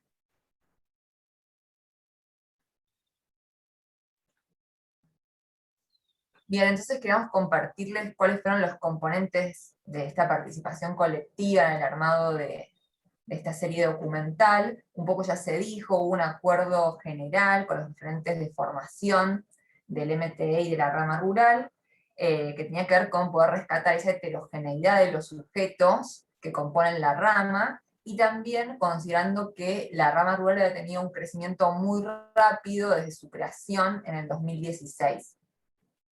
Entonces, bueno, acordamos, bueno, como dice ahí, qué sujetos, qué productos y en qué tiempos, ¿no? Porque no era solo los productos en principio, si bien había un interés particular en lo audiovisual, también eran otros, como decíamos antes, no solo ponencias, artículos, sino también algunos materiales escritos, después vamos a hacer una reflexión sobre eso, como cartillas o caracterizaciones de esos sujetos. También fuimos dialogando con las experiencias locales, con esas 3 experiencias que mencionábamos, respecto a qué registrar, qué realidades y qué sujetos puntuales. El relevamiento se hizo durante el 2019 y el principio del 2020, y se interrumpió por la pandemia. Hicimos entrevistas con esos sujetos, acompañados de los referentes y las referentes locales. Bueno, se elaboraron los productos, los materiales, esto en relación a la serie, fueron discutidos, no solo con, o sea, hubo una previsualización de estos materiales por los sujetos, digamos, de los territorios, y también con interlocución de los referentes. Eso me parece también interesante, y en base a esa previsualización nos hicieron llegar sus pareceres, y hubo reelaboración a partir de esas críticas y cambios, ¿no? En ese sentido pensamos que estos documentales, por un lado, son un material militante, no solo en términos de que compañeras eran parte de la organización y son parte, sino también en el sentido político que traíamos, que no nos ubicamos en un lugar de imparcialidad, sino de un posicionamiento y una intencionalidad de fortalecer estas experiencias con las cuales entramos en vinculación, y también entender a los documentales como un producto abierto a distintas voces y perspectivas. En este sentido queremos mostrarles un minuto del tráiler para, bueno, un poco dar cuenta de las críticas, cambios y cómo nos posicionamos en relación a eso. A ver si funciona.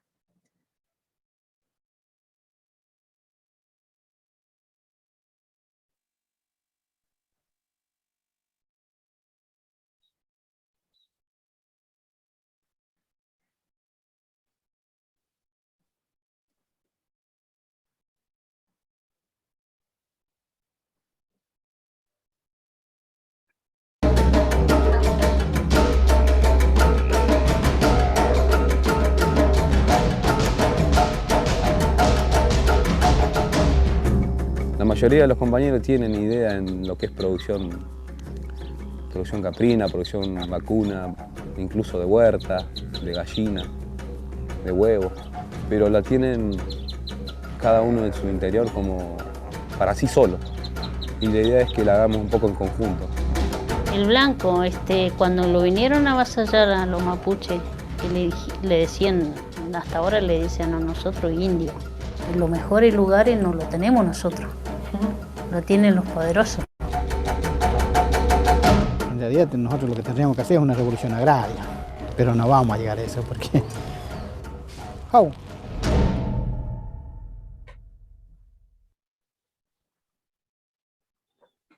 Bien, ese final, no sé qué estoy proyectando, pero bueno, ¿se ve el PowerPoint o no? Se vio, lo que pasa es que no sé si a todos les pasó lo mismo, se ve como arrastrada la imagen y ves como fotos pegadas más que el movimiento, pero me parece que se entiende igual. Yo lo vi bien, Mer, ahora tenés que cambiar de pestaña y pasar de vuelta ahí al Power, porque seguimos viendo la pantalla de YouTube. Sí, o dejar de compartir pantalla, creo que es... Mercedes. Y no sé cómo hacer, bueno. Ahí está. Pero un poco la idea era este final, donde bueno, este productor dice tendríamos que hacer una revolución agraria, pero no vamos a llegar a eso. Bueno, cuando fue previsualizado por la organización, en realidad, bueno, un poco el no vamos a llegar a eso generó cierta tensión en términos que, bueno, ellos justamente apuntan a un proyecto de reforma agraria. Entonces, bueno, en esa ida y vuelta hubo una segunda versión, y volvió a esta idea del documental como producto abierto, y también el cuidado de las organizaciones, digamos, que tiene que ver con nuestro posicionamiento de coproducción. Entonces, la segunda versión, que es la que, bueno, circula, no tiene esa, llega hasta, y tendríamos que hacer una revolución agraria, ¿no? Entonces queda en suspenso, bueno, el remate del compañero. Y entonces nos queda en proceso, por un lado, seguir compartiendo reflexiones sobre lo construido, sobre todo volver a ese primer objetivo más pedagógico de poder usar estos materiales en espacios de formación, en donde se puedan proyectar, hacer análisis críticos de esas realidades por otros sujetos de la rama, e incluso comparar las realidades propias con esas que se muestran en el documental.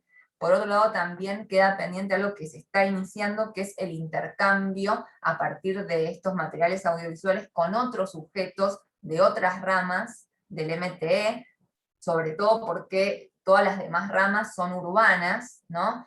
En este sentido, desde el equipo estamos motorizando un proceso en Vientos de Libertad, que es una casa de mujeres donde se trabaja el tema de los consumos problemáticos, con proyección de los documentales, y también como tarea que nos interpela, y que bueno, con la pandemia un poco se complica, es digamos, vincularnos con otros sujetos de la rama y poder nutrir y armar nuevos capítulos de esta serie, ¿no? Entonces me parece que también algo que es interesante para pensar en este espacio es cómo aquellas que nos posicionamos desde la coproducción, bueno, cómo pensar la coproducción en tiempos de pandemia, donde lo que prima es la virtualización, las restricciones a la circulación.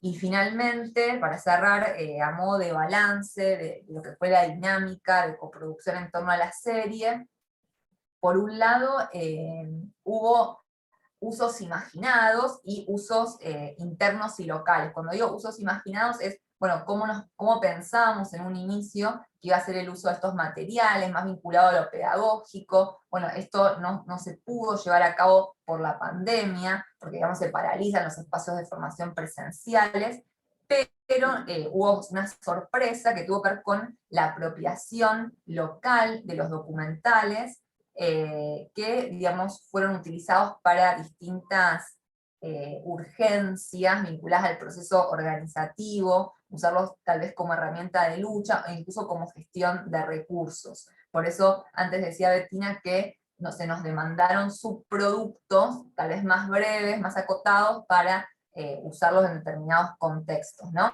Y en una charla con una referente nos decía, bueno, la idea, eso que teníamos al principio como objetivo, era que sirviera para lo concreto, ¿no? Estos materiales, y ella veía en estos subproductos y en la serie misma que, bueno, que se había ido en esa línea. Eso por un lado. Un segundo aspecto tuvo que ver con el cambio en las y los destinatarios y destinatarias, porque en un inicio, inclusive cuando hicimos el relevamiento, estábamos pensando en una circulación interna, o sea, destinatarios y destinatarias de la rama del MTE. Y luego pasó a ser una circulación masiva, es decir, perdimos el control de quién iba a ver esos documentales, porque, como se dijo antes, se televisó en distintos canales alternativos, y además también fue reproducido, ¿cómo se diría?, viralizado por las redes sociales. Y además es interesante que estos documentales se lanzan en julio del 2020, en función de una coyuntura particular que tuvo que ver con todas las discusiones en torno a la quiebra y la intervención de la empresa Vicentín, ¿no? Que apareció en el espacio del debate público la cuestión de la soberanía alimentaria. Entonces nosotros pensamos, y acá se acuerda con la organización, que era el momento para lanzar estos documentales, y acá de nuevo como la apuesta política, bueno, para reforzar ese debate público. Y dos puntos más. Mercedes, eso, sí, puedes ir cerrando que ya están con el tiempo. Bien, esto de las idas y venidas de la edición, que lo que muestra es la mirada interdisciplinaria del equipo, con un cineasta, una politóloga, una psicopedagoga, educólogos, educólogas, y una mirada multiactoral, que incluye al equipo, al MTE a nivel local, el MTE nacional, donde hay productores, hay referentes, y finalmente, y esto también lo podemos charlar, lo pensaba también en relación a lo que dijo Anaí, de los productos de su investigación, que encontramos una potencialidad en el material audiovisual, que a veces no lo vemos tanto en otros formatos escritos como la cartilla, en relación a la masividad, en relación a un espectro más amplio de usos posibles, un acceso más fácil y más amigable, ¿no? Entonces lo que nos devolvían desde la organización, y con esto cierro, es que se podían ver de primera mano, decían, las voces de sus compañeros y compañeras. Aunque también nosotros damos el debate que eso no quiere decir que no haya una mediación de nuestra parte como equipo, ¿no? En qué contamos, qué registramos, qué planos hacemos, pero el sonido, la imagen, los énfasis parecería dar esta idea de cercanía, de no mediación, bueno, para seguir debatiendo. Muchas gracias. Bueno, muchísimas gracias. Gracias a todos y a todas por las ponencias presentadas. Comenzamos ahora la sección de intercambio, de debate, de charla. Un poco como dijo Juan, la idea es que haya este espacio, de que exista. Tenemos media hora más o menos. Como les dije al principio, yo les voy a pedir disculpas de antemano, pero me tengo que ir retirando me da pena perderme esta parte, pero me tengo que retirar para coordinar el panel central que viene ahora, pero quedan con Florencia que va a coordinar. Y bueno, desde mi parte y en representación de la JFI, agradecerles. Así que los dejo. Gracias. Gracias, Euge. Bien, ahí como comentaba Euge, pasamos a la parte de debate y preguntas. Así que bueno, ahí veo ya que Juan está con la mano levantada. Arranca nomás, Juan. Y, perdón, a ver, ¿me escucha? Sí.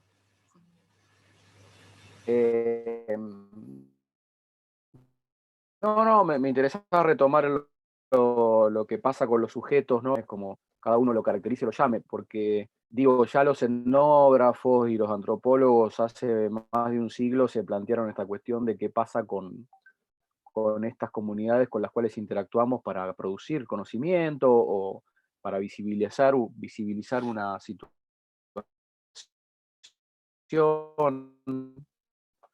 ¿Se escucha bien? Porque se me corta un poco a mí. Yo te escucho medio cortado, pero... Hola. ¿Ahí se escucha? Ahí parece que volvió. Ahí sí. Sí. Ahora sí.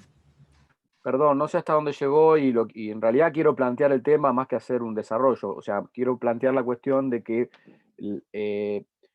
las compañeras y compañeros que estuvieron hablando aquí de cierta producción de conocimientos en una determinada comunidad, formas de vida que siempre en este contexto actual están amenazados y amenazadas. Por eso nosotros en definitiva hacemos lo que hacemos, y creo que Mercedes se refería un poco a eso cuando hablaba de una producción militante, ¿no? No en el sentido orgánico tal vez de que todos estemos militando en ese movimiento con el cual trabajamos, sino en el sentido de que no podemos quedar al margen de la subsistencia y, si es posible, de la mejora de las condiciones de vida de esos sujetos, ¿no? O sea, yo como documentalista en mi caso, pero como parte de un equipo interdisciplinario que va y toma, digamos, contacto con una comunidad, me sentiría, digamos, en una suerte de relación de usufructuo muy capitalista si esa comunidad con la cual yo interactué al poco tiempo desaparece, ¿no? Y en realidad yo ya tuve mi insumo, mi materia prima para lo que produje y ellos quedaron ahí, o ellas. Y entonces ahí para mí sobreviene el lugar estratégico de la comunicación. Digo, ¿por qué nosotros también nos pasó de elegir una herramienta de comunicación más allá de generar, digamos, todo lo otro que en general hacemos, ¿no? Alguna producción escrita, que también es comunicación, pero en un ámbito por ahí más restringido. Pero pensar esto de por qué también esta serie sobre las comunidades rurales se pensó a un público más amplio. Porque, digamos, en alguna medida, y Mercedes mencionaba lo de Vicentín también, nos podemos preguntar por qué eso no fue posible, digamos. Una medida absolutamente cambio social profundo, como la expropiación de una empresa que había estafado al Estado, etc. Bueno, no se pudo, se fue para atrás. Más allá hablo de la decisión del gobierno, del programa del gobierno, la cuestión de la hegemonía cultural. Es decir, la cuestión de los valores, las creencias, las intuiciones, en definitiva la ideología que sigue sustentando gran parte de la trama social, ¿no? que nos circunda. Y esa es una pregunta vital para nosotros, digamos, si tendemos o queremos transformar, cómo disputamos esa hegemonía cultural que existe hoy, por la cual se sostiene el sistema de producción, por ejemplo, y de distribución de alimentos que tenemos. Nosotros podemos expresar una y mil veces con la mejor de las claridades qué es la soberanía alimentaria, pero nos va a costar mucho conseguirla en la medida que no pensemos una estrategia que salga de nosotros mismos y de los, por mala suerte, pequeños círculos a los que en general llegamos, para disputar el sentido central en toda la sociedad, ¿no? Yo lo dejo planteado, no me parece una pregunta de fácil respuesta ni de fácil plan, pero me parece central que nos lo preguntemos como investigadores también, ¿no? Sí, muchas gracias Juan por el aporte. A esto que decís, sumaba entonces releía el nombre de la sesión, ¿no? En la que estamos, que es Experiencias concretas y reflexiones diversas de trabajos interdisciplinarios en ciencia para qué y para quién, ¿no? Y quizás sumar el para quiénes en plural y en el cómo, ¿no? Y cómo llevar eso adelante, y bueno, creo que cada una de las sesiones de las ponencias que fueron surgiendo, habla también de la diversidad, ¿no? De estas producciones, de las coproducciones, ¿no? Y empieza a entrarse en todo esto. Ahí pasamos a Mercedes y les indico, no sé si todos saben cómo levantar la manito, pueden ir a sus 3 puntitos, o si no escriben en el chat, o si no después abrir directamente el micrófono. Cortito, en realidad me interesaron mucho todas. Estuve hablando y no se me escuchó nada, ¿no? No, sí se escuchó. Sí se escuchó. Ah, perfecto. Perfecto. Bien, ahí está. No, decía que súper interesantes todas las intervenciones. Tal vez, tenía como 2 preguntas para Anaí. Una es cómo habías entendido, o cómo venís entendiendo la coproducción, a ver si podemos entrar en diálogo desde ahí. Y la segunda, en cuanto a con quién o quiénes, el tema de las mujeres, ¿no? Que aparecía bastante fuerte, y si vos entendías que había, digamos, saberes feminizados. Hablaste de algunos, de 2 hombres que eran los que tenían ese saber que no tenía el resto. Bueno, había algunas cuestiones que me parecía interesante poder hacer una lectura de género de tu propio proceso de investigación. Eso. Hola Mercedes, bueno, muchas gracias. No sé si tengo tantas herramientas para responder quizás formalmente a tus preguntas. Quizás admito que me falta formación, quizás teórica, o no sé, es como una primera experiencia. Pero, bueno, digamos, quizás mal expresado de mi parte, en realidad, digamos, el arte textil es esencialmente femenino por tradición, en el sentido de que lo ejecutan las mujeres, y los hombres, por supuesto que intervienen, porque siempre la vida es así, pero sobre todo en lo que es la recolección de materias primas, ¿no? Muchas veces los hombres colaboran muchísimo en eso. Hay materias primas que son, digamos, los centros de los árboles, donde hay, por ejemplo, hay que utilizar el hacha, ¿no? Son muy duros, y muchas veces los hombres ahí ayudan en la recolección de materias primas, ¿no? Mutuamente. Entonces, en realidad, digamos, durante la experiencia y el espacio que se generó fue un espacio de mujeres, digamos, ¿no? O sea, el taller fue planteado como un taller femenino, fue creado esencialmente, o fue pensado esencialmente entre mujeres, ¿no? Que también, a ver, estoy tratando de reflexionar en voz alta, ¿no? Porque por ahí nunca me había hecho estas preguntas, pero a mí me parece que, o como yo lo viví, sí me parece que fue un espacio, sin buscarlo, de empoderamiento de las mujeres. Las mujeres al día de hoy básicamente están en las casas. Dentro de esto también hay un proceso histórico, en la crianza de los niños. De hecho, pasó un evento muy particular que creo yo que permitiría repensar cuestiones a futuro, porque estaría bueno que estos talleres se sigan ejecutando o incluso mejorándose. Y es que el último día la convocatoria bajó muchísimo, muchísimas menos mujeres vinieron al espacio donde habíamos convocado, y esto se debió a que ese día en la comunidad había un casamiento, ¿no?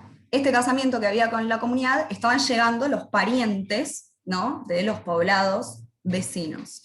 Y eso llevó, fuimos a las casas a buscar a las chicas, sobre todo a las chicas más jóvenes, y lo que nos dijeron fue que no podían venir, no podían salir, tenían que recibir a los parientes y no había nadie que las reemplazara. Y no me parece, digamos, un dato menor de la situación real que tienen las mujeres adentro de la comunidad en su propio contexto, ¿no? Y que otro tema son el cuidado de los niños. Entonces, otra cosa importante es poder fomentar o pensar talleres que involucren a los niños también en sí, ya sea participando de la práctica tintoria o haciendo una actividad adicional, porque eso también permite a las mujeres poder participar de estas actividades, ¿no? Y la primera pregunta, eso por ahí un poco más, no sé si estoy respondiendo, digamos, estoy reflexionando en voz alta porque quizás la teoría feminista un poco me excede como para ponerlo en ese vocabulario. Pero la primera pregunta que me hiciste otra pregunta que quería responder primero. ¿A qué entendía por coproducción? ¿No? Bueno, también es una idea que quizás... ¿Cómo lo hiciste en tu trabajo, digamos? Sí. A ver, como que para mí, o sea, fue una experiencia medio desde no sé, la ignorancia total de mi parte, digamos, de cómo se transitaba, fue un proceso, digamos, de conocimiento. Pero a medida, digamos, que iba conversando con las personas y entendiendo un poco más desde su cosmovisión hasta sus maneras de vivir, sus propios valores y sus propias normas sociales, me pareció esta situación de que yo iba con una idea muy clara de algo que me parecía a mí que era valioso para la comunidad.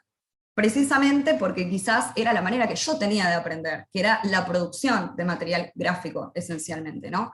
Y a medida que se fue desarrollando, y no por menospreciarlo en lo absoluto, digo, sigo creciendo, que es tremendamente valioso, y la comunidad también le parece valioso, sobre todo, como dije, para las generaciones más jóvenes y los niñes, porque están escolarizados, y también ellos son quienes saben leer y escribir en Pilagá y en español. Las personas más grandes no manejan ese contacto con lo gráfico, ¿no?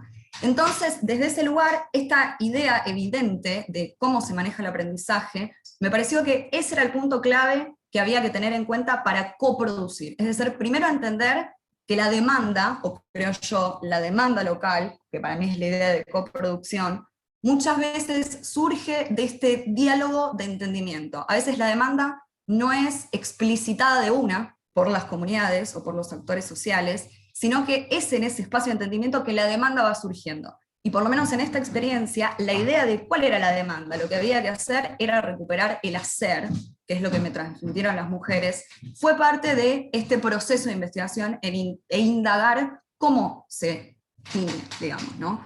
Y yo creo que entonces la coproducción es esencialmente un proceso de diálogo que tiene que construirse a partir de atender a los modos de producción y a las ofertas, digamos, dialogar entre saberes y entre inventivas que cada parte puede ofrecer, ¿no? Para poder desarrollar, digamos, algo que a las personas les sienta representadas. Y a uno también, ¿no? Me parece que esa es la idea, digamos, de coproducción. Así es como lo leo. No sé si confundí, aporté o no.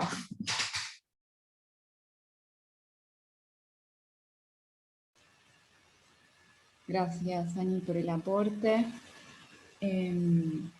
Acá Betina sumaba al chat que al título que leíamos en la sesión, también sumarle con quién, ¿no? Que es esto que venimos también charlando. ¿Alguien más tiene alguna pregunta, un aporte, una reflexión?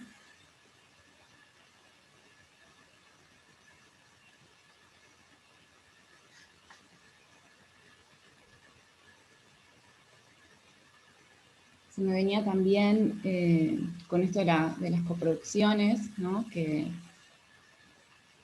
iba surgiendo, quizás acá en formatos audiovisuales o gráficos, y Juan en un momento comentó que quizás una forma, o sea, más fácil de transmitir era el audiovisual, y me sonaba un poco en las comunidades con las que trabajan ahí, que quizás no hay electricidad o lo que fuera, que también hay distintas cuestiones de allegarse en esta producción final, ¿no? Cómo sirve a las distintas comunidades en de para qué, quiénes, qué producciones, ¿no? Y formar esta coproducción en conjunto, en donde quizás a esta comunidad específica de la que planteaba Ani, quizás el formato audiovisual es obviamente muy valioso, pero quizás no lo puede aplicar específicamente la comunidad y no así quizás algo más gráfico o una carpeta, o mismo esto el taller, ¿no? que forma parte de esta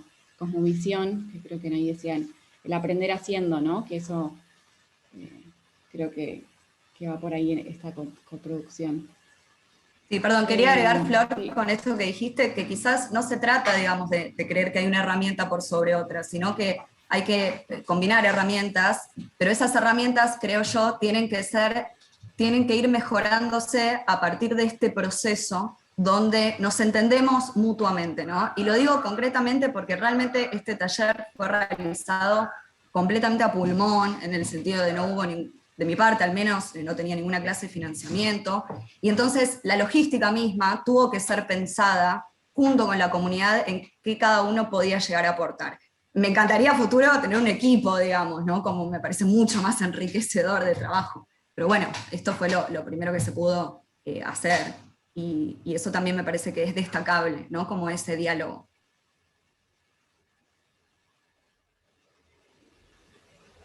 Ahí Silvia agregaba en el chat que le parece súper interesante la construcción de materiales bilingües que puedan después utilizarse en enseñanzas interculturales bilingües, aunque ustedes no estén laburando en ese ámbito, ¿no?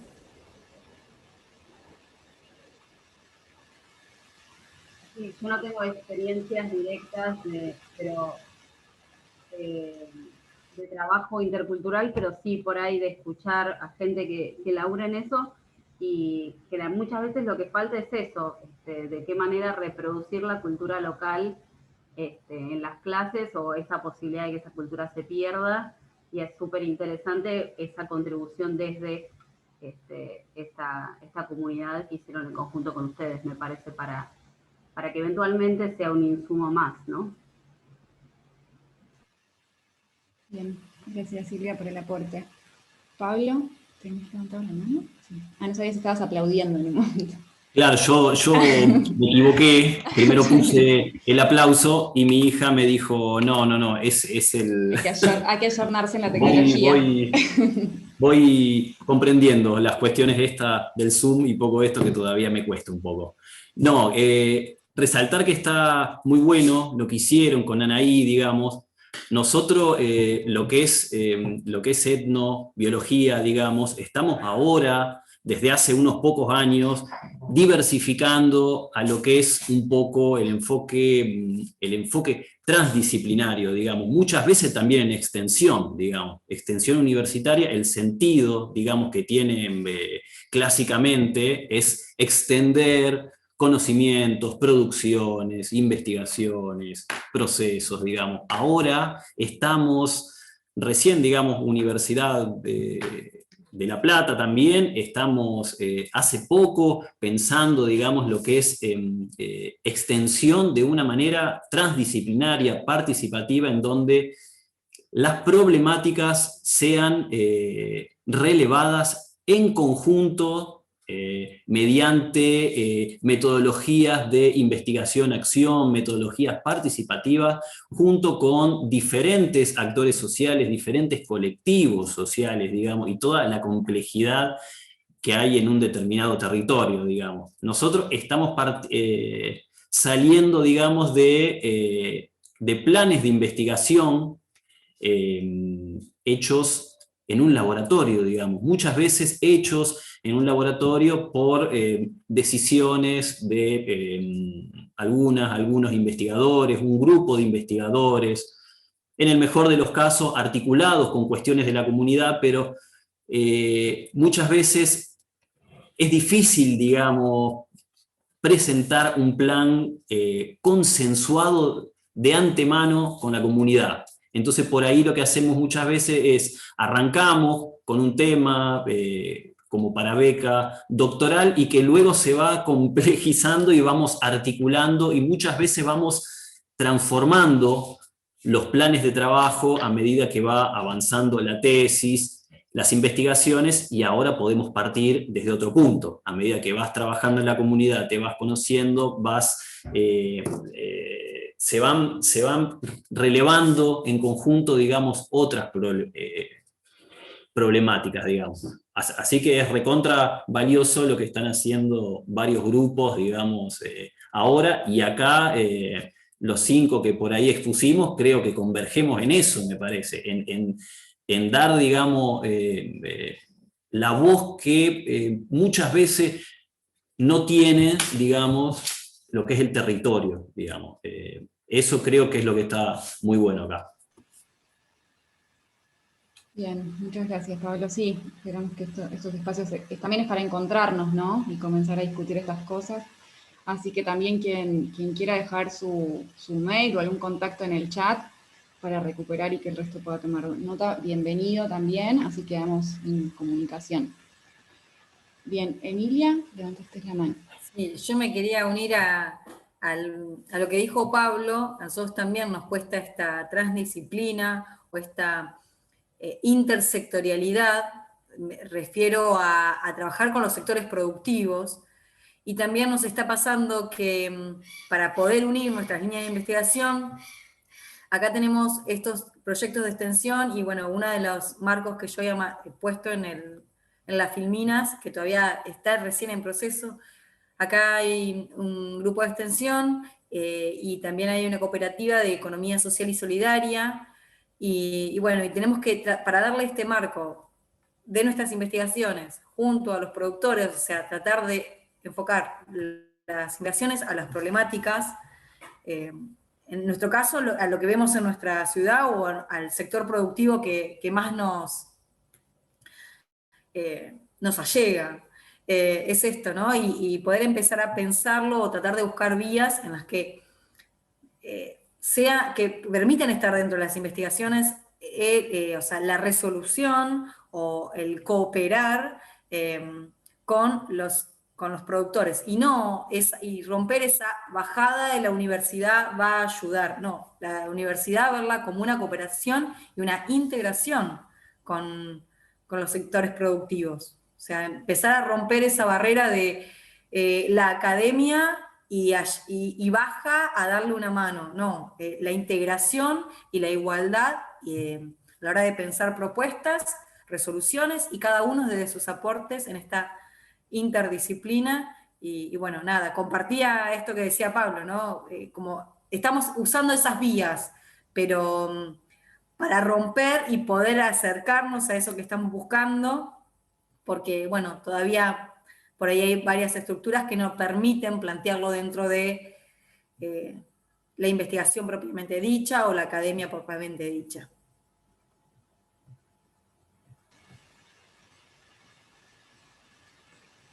Gracias, Emilia. Sí, para seguir pensando. Pablo, ¿querés sumar a eso?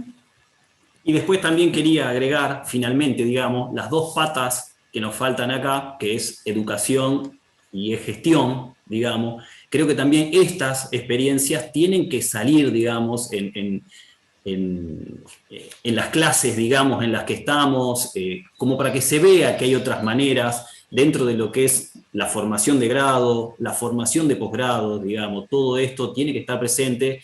Y después también la cuestión de la gestión, las universidades, las secretarías de extensión tienen que completar, tienen que contemplar estas convocatorias, digamos, que se le dé peso a una convocatoria que sea focalizada en problemáticas territoriales, digamos. Primero, relevar cuáles son las problemáticas territoriales y que los grupos de trabajo, que los grupos de extensión, que los grupos de investigación presenten sus planes de trabajo, digamos, relacionada con esas problemáticas territoriales. Eso creo que es fundamental, desde lo que dijimos en un principio, en que estamos en una universidad pública, gratuita, y bueno, generar conocimiento, diversas cosas relacionadas con el pueblo en general. Eso solo nomás quería sumar.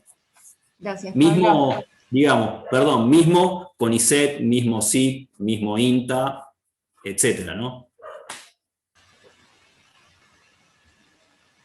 Gracias por este aporte y sí, es algo recurrente que fue saliendo en las distintas mesas, creo, de este encuentro, de estos 4 días, porque es algo, bueno, que acá en esta mesa salió, ¿no? Como el compromiso y el trabajo en cómo bajar estas cuestiones, cómo acercarnos a esta ciencia, para qué, para quién, con quiénes, cómo, y después tenemos que presentar nuestros informes a fin de año, para seguir, ¿no? Para seguir en esto. Entonces, creo que nos tenemos que seguir preguntando eso y ver cómo hacer llegar que eso también esté dentro de este CV, digamos. Betina. No, muy cortito, pero sumando esto que decía Pablo, me parece que no les contamos que hubo estudiantes también participando del tema de los documentales, o sea, como parte del proyecto de extensión, investigación y docencia. Y que bueno, hubo distintos productos, así como están los documentales, están las ponencias en espacios académicos y cartillas, que por ahí serían como el recurso más cercano al trabajo después con los productores. Pero bueno, un poco como todo parte del mismo acuerdo que se armó con la organización. Y después también los documentales son materiales que se usan para docencia en otros espacios. Por un lado la docencia que damos nosotros, y después hubo otros compañeros y compañeras que al verlos empezaron a pensar esos aportes que podían servir para sus propias materias. Entonces, bueno, me parece que ese diálogo es interesante con los estudiantes y con otros colegas docentes.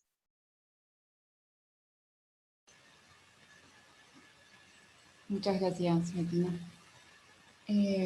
Bueno, ¿alguien tiene algún comentario más, alguna pregunta más? Si no, vamos a dar cierre a la sesión, que son 6:05, y quienes quieran participar de la mesa final puedan descansar unos 5 minutos. Ah, ¿Melina?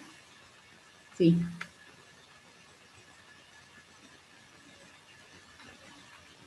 Perdón, muy breve y un poco añadiendo algo más a lo que dijo la compañera recién, referido a los estudiantes, la importancia que tiene que ellos se sientan partícipes de esta actividad o de la realización de actividades en el terreno o en el territorio. La verdad que hay carreras que si no está dentro de la currícula alguna actividad de este tipo, pasan toda la carrera sin tener algún tipo de estas experiencias, y habiendo contactado con alumnos que traspasan por estas experiencias, también la valoran de una manera muy especial, y creo que en la instancia de alumno poder compartir esto y poder pensarse con otros y pensarse dentro de un grupo interdisciplinario y al lado de alguien, sentirse parte de una población, una comunidad o un grupo, también enriquece, bueno, altamente, más allá de los contenidos técnicos o académicos de todas las disciplinas. Nada más, gracias. Muchas gracias. Bueno, les agradecemos a todos los que estuvieron acá, exponiendo y escuchando, y participando, aportando y reflexionando, y los invitamos a la mesa final, entonces, para cerrar el encuentro. Bueno, gracias a todos. Muchas gracias. Chao.